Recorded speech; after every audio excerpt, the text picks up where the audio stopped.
자, 여러분 안녕하세요. 황진범입니다.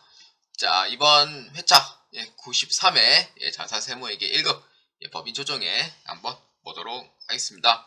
이번 법인 조정은 총 5문제로서 대손 충당금 및 대손금 조정 명세서, 가지급금, 인정이자 조정 명세서, 업무형 승용차 관련 비용 명세서, 그리고 소득금액 조정 합계표, 마지막에 세액공제 명세서 3번에 법인세, 과세표준 및 세액조정, 최저한세 조정 계산서를 한번 보도록 하겠습니다. 자, 그러면은 문제 한번 보도록 하겠습니다. 주식회사 해강산업은 전자부품을 생산하고 제조, 도매업을 영위하는 중소기업이며 당일 사업연도는 2020년 1월 1일부터 12월 31일이다. 법인 세무 조정 매뉴얼을 이용하여 재무회계 기장자료와 제시된 보충자료에 의하여 당해 사업연도에 세무조정을 하시오입니다. 회사 선택 시 유의하시오입니다. 자, 그러면은 한번 1번 대손 충당금 조정 명세서부터 한번 보도록 하겠습니다. 반드시 이 거래처 코드를 변경해 주셔야 됩니다. 우진기업하고 지금 해강산업 두 개가 있죠. 반드시 바꿔줘야 됩니다. 안 바꿔주면은 점수 다 날아갑니다. 자, 1번 다음 자료에 근거하여 해강산업주식회사의 대손충당금 및 대손금 조정명세서를 작성하고 대손충당금 및 대손금 관련 세무조정을 하시오입니다. 단 대손실적률은 1%이다 입니다. 그럼 여기는 뭐 대손실적률하고 이제 대손율하고 별로 크게 신경 쓸 필요는 없다 라고 보시면 됩니다.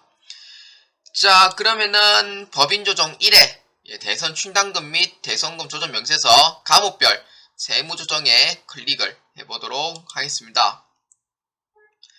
자, 대손금 및 대손충당금 조정명세서인데, 자, 이 문제는 문제만 잘 읽어보면은 어려운 문제가 없어요. 그리고 헷갈리는 문제도 없습니다. 매출 채권 내역은 여기 이제 2번에 채권 잔액에 입력해주면 되고요.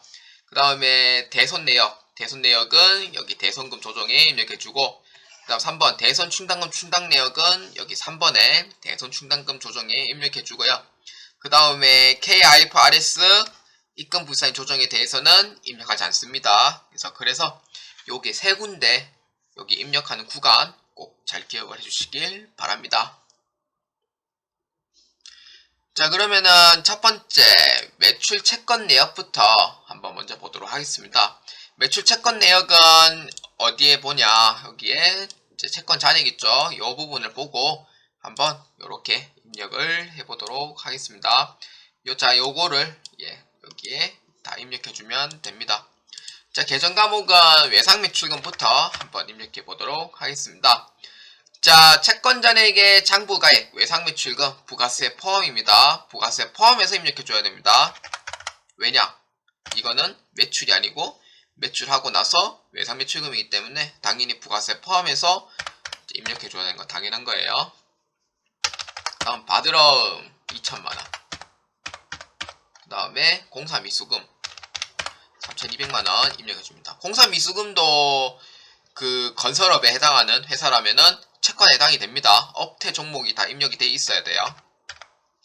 자, 요렇게 해서 세 군데를 채권 잔액에 입력을 했고, 그리고 두 번째 사항인데, 두 번째는 이제 대손 내역을 여기에 대손 충당금 조정에 입력을 해주시면 됩니다. 자, 여기에 총 대손금 내역이 있는데 여기에 하나, 둘, 셋, 넷 다 입력해 줍니다. 그런데 이게 대손 충당금 상계액인지 아니면은 이제 그 손비계상액인지 이거를 잘 보셔야 돼요. 그리고 시인액, 부인액 이 부분 특히 잘 보셔야 됩니다. 자, 이거를 어떻게 해서 판단하냐면요. 문제에서는 당연히 대손 충당금과 상계하였다라는 얘기가 떠요. 대손 충당금과 상계하였다. 물론 여기서 뜨면은 대손 충당금 상계액으로 하면은 돼요. 그런데 만약에 이런 내용이 없고 만약에 이게 당비 손비계상액인지 대손 충당금 상계액인지 모르는 경우가 있잖아요. 웬만하면은 다 적어줍니다. 웬만하면 다 적어주는 편인데 이 대손 충당금 상계액인지 손비계상액을 모르는 경우 또는 이제 그 한도라기보다는 이제 대손 충당금에 대한 재무상태표상 금액이 초과되는 경우가 있어요. 이런 경우는 어떻게 할 거냐 이거예요. 물론 이러한 예외도 사실상 대비해 놓으면은 나쁠 건 없다고 봅니다. 자, 그러면은 이 부분을 먼저 지우고 한번 보도록 하겠습니다.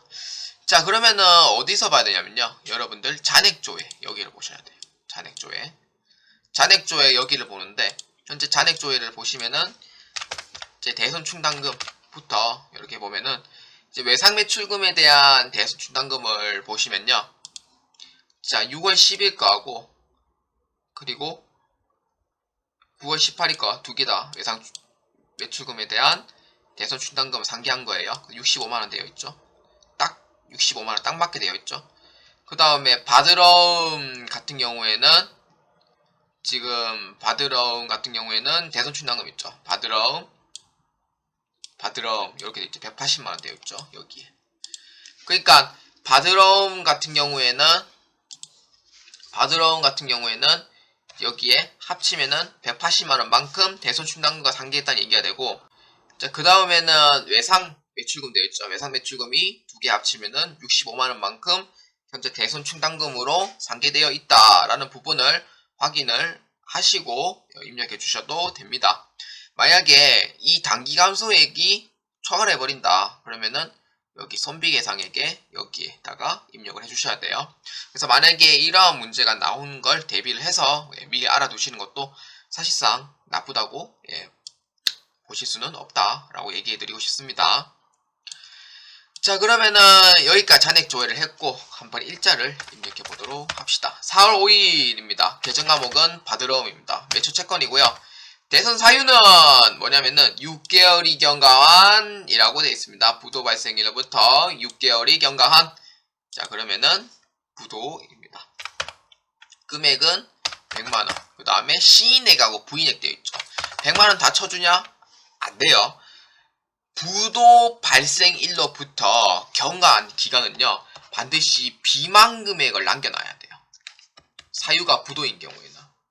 그래서 100만원이라고 하면은 99만 9천원 만큼 입력해주고 1000원은 무조건 남겨야 돼요. 1000원은 무조건 남겨야 됩니다. 송금부산입으로. 그래서 시인에게는 99만 9천원 만큼 입력해주고요, 부인에게 1000원 요렇게 입력을 해주시면 됩니다. 자, 그리고 두 번째 6월 10일입니다. 거래처 대표이사 사망으로 회수할 수 없는 외상매출금입니다. 자, 6월 10일이고요. 외상매출금, 매출채권, 사유는 사망 실종입니다. 사망이니까 금액은 50만원. 전체 시인에게 50만원 만큼 입력해 주시면 되고요. 자, 그리고 7월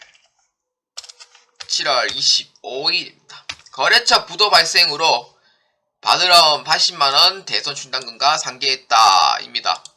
자, 여기에 보시면은 7월 25일 됐죠. 거래처에 부도 발생이에요.